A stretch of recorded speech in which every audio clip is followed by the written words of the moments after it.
ano B da Escola Coronel Virgílio W. Sejam bem-vindos a mais uma aula de matemática, nossa primeira aula de matemática dessa semana. E antes da gente iniciar, de eu estar explicando para vocês qual o conteúdo que nós vamos abordar na aula de hoje, eu quero apresentar qual a competência socioemocional trabalhada durante essa semana. Como vocês sabem, toda semana a gente tira uma aulinha ou duas para tratar com vocês uma competência socioemocional. E a dessa semana será a autonomia. Você sabe o que é autonomia? Então, eu vou pegar aqui uma definição do dicionário, tá? E é uma definição, primeiro, autonomia, o que é, né? Capacidade de governar-se pelos próprios meios.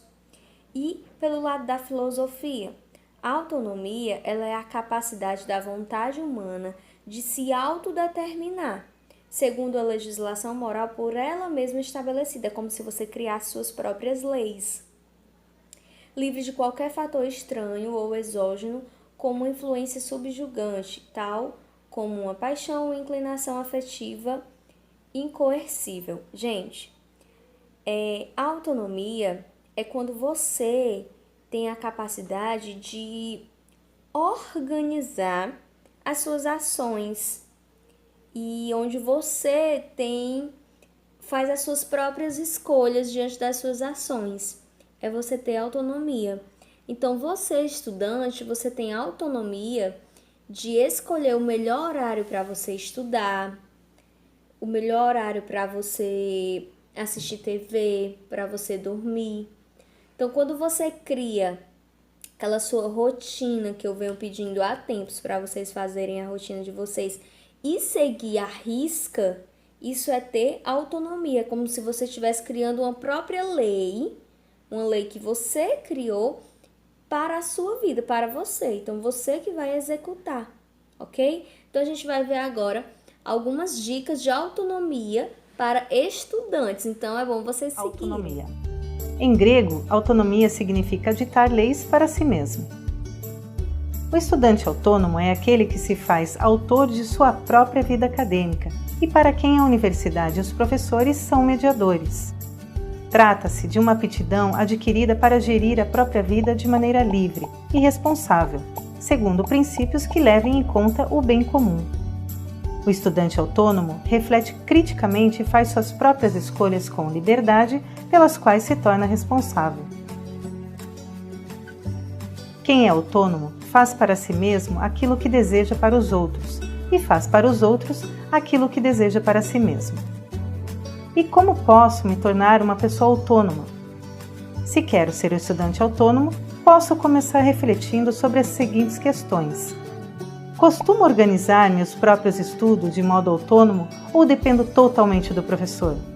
Sei administrar bem o meu tempo de dedicação para as tarefas que são necessárias? Escolho as metodologias de aprendizagem mais eficientes? Seleciono criticamente as fontes de informação?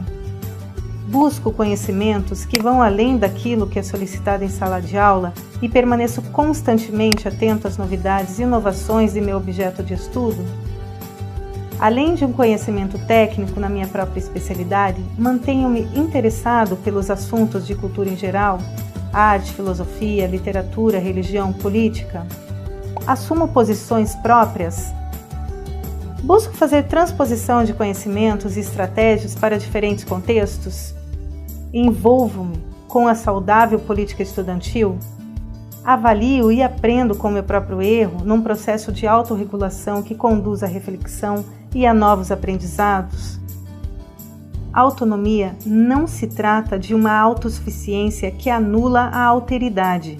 O outro é o horizonte daquele que é plenamente livre. Bom, pessoal, agora fugindo um pouco aí da autonomia, nós vamos para a nossa matemática, tá?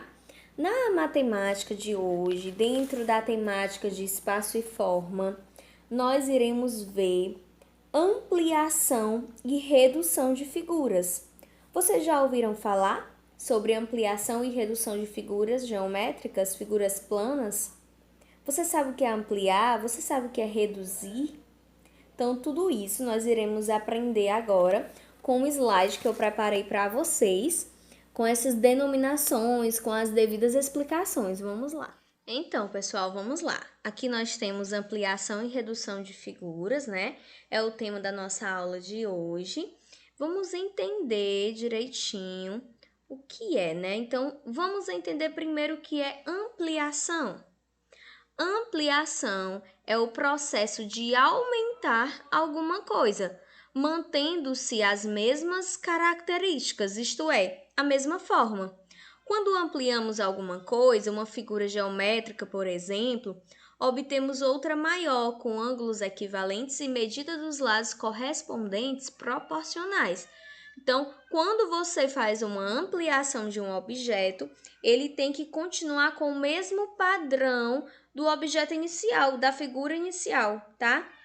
Então, se nós temos uma figura e nós vamos ampliá-la, ela não pode estar tão larga, né? Não pode estar tão estreita. Elas têm que estar com o mesmo padrão, a mesma medida de lado. Se for multiplicar 2 vezes mais, né? Tem que estar padronizado para ser realmente uma ampliação.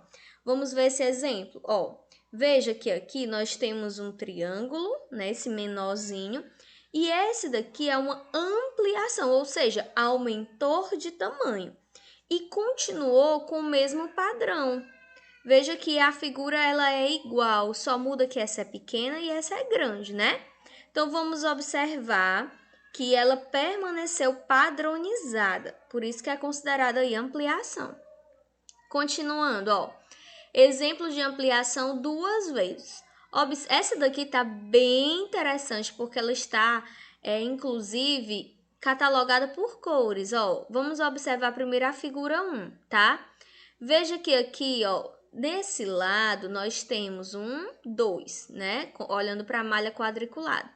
Já na figura 2, nós temos 1, 2, 3, 4, ou seja, 2, que era aqui foi 2 vezes, então 2 vezes 2 deu 4. Viram só? Aqui, nessa seta, nós temos, tá agrupando aqui, 1, 2, e aqui, né, metade. Vamos considerar que seja 1, 2, 3. E aqui nós temos 1, 2, 3, 4, 5, 6. Então, 3 vezes 2, que era 2 vezes essa ampliação, igual a 6. Agora, vamos observar o que tem dentro, né, com relação à área. Nós olhamos o que tem ao redor, que é perímetro, e dentro é a área. A gente vai ver essa questão de área e perímetro em outras aulas, não se preocupem, tá? Aqui tá mais pincelada mesmo. Observe aqui, a quantidade de quadrinhos amarelos aqui nesse canto. Acho que é amarelo aqui. Só tem 1, né? Enquanto aqui tem 1, 2, 3, 4. Aqui, né, só tem 1 azul. Então, aqui tem 1, 2, 3, 4. Aqui só tem 1 vermelho, rosa, tem 1, 2, 3, 4, né? Então, foi sendo proporcional. Essa ampliação, esse aumento foi proporcional. Aí, vamos ler o que temos aqui, A figura 1 tem 2 unidades de largura e 3 unidades de altura. Veja só, 2 de largura e 3 de altura. Foi o que nós contamos.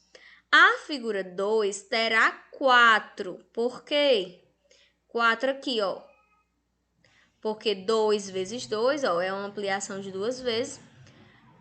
Terá 4 unidades de largura e 6 unidades de altura. Por quê? Porque 3, aqui era 3, vezes 2 vai dar 6. Então, essa é a ampliação exata. Se por acaso nós tivéssemos uma imagem tipo de uma casinha, né, aqui, tivesse mais uma fileirinha aqui, pintada, ela não seria a ampliação correta nesse caso. Vamos ver aqui, Agora, qual a ampliação correta? O que nós temos aqui do lado é um quadrado, né? Veja que está um quadrado sombreado aí na malha quadriculada. Um quadrado, ele tem todos os lados da mesma medida. E observamos aqui nesse quadrado que o lado dele nós temos 2, né? Aqui também 2. E aí a gente vai ver qual dessas imagens ainda configura uma ampliação correta desse quadrado. Na A, A gente, olhando de longe, né, já consegue perceber que ela não é um quadrado, porque uma das características do quadrado é ter todos os lados, né, da mesma medida, iguais. E aí, você consegue perceber que aqui, ó, tem 1, 2, 3, 4, enquanto aqui tem 1, 2, 3. Então, ela tá mais larga. Então, não é a A. A B, nós temos aqui 1, 2, 3, 4 e aqui 1, 2, 3, 4. Então, tá da mesma medida. E você olhando, você consegue perceber que realmente é um quadrado. A C tá na cara que é um retângulo, né, gente? Não tem como ser a ampliação dessa figura. A D também não é um retângulo, só que tá na vertical, também não tem como ser uma ampliação dessa figura. E aí você observa que a ampliação, né, uma das opções de ampliação para essa figura inicial é a alternativa B de bola, como está sendo marcado aí. Agora, vamos dando continuidade, vamos entender redução. O que é a redução? A gente viu ampliação, agora vamos ver o que é redução. Redução é o processo inverso da ampliação, ou seja, o contrário. Se a ampliação é aumentar, redução é diminuir, reduzir. Quando reduzimos uma figura geométrica, obtemos outra menor, com ângulos equivalentes e medida dos lados correspondentes proporcionais.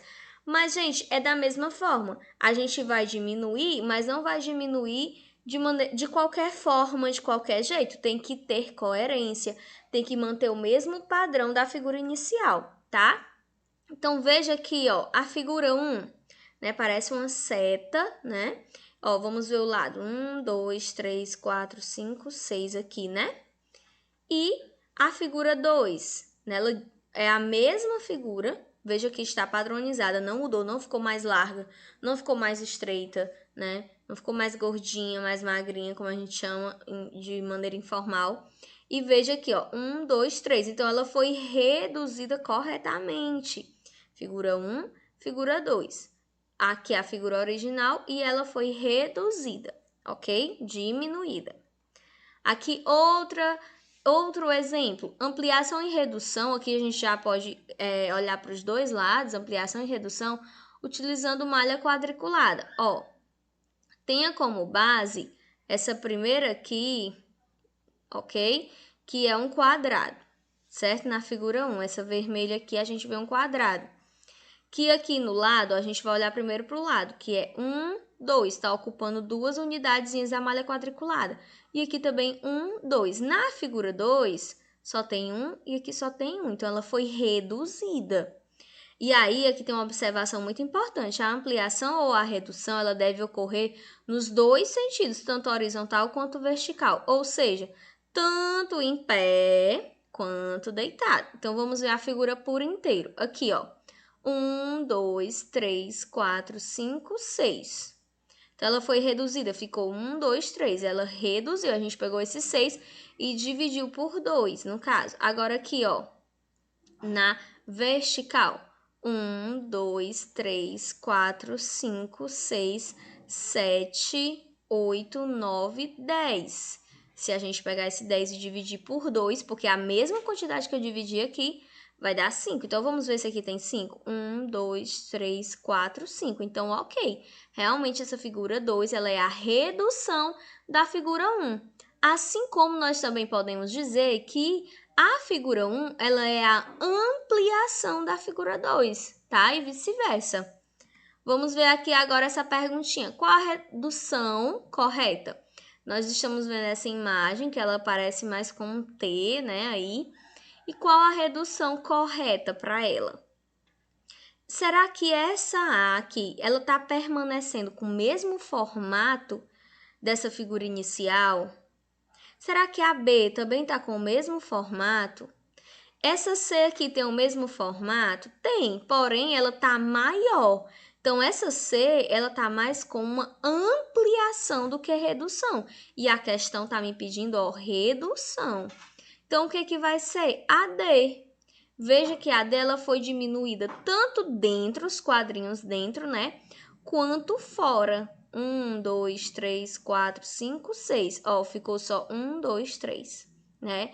Aqui era aqui, ó. 1, 2, ficou só 1. Então, ela foi toda reduzida. Então, nesse caso, a alternativa correta será a alternativa D, tá? Agora, vamos praticar.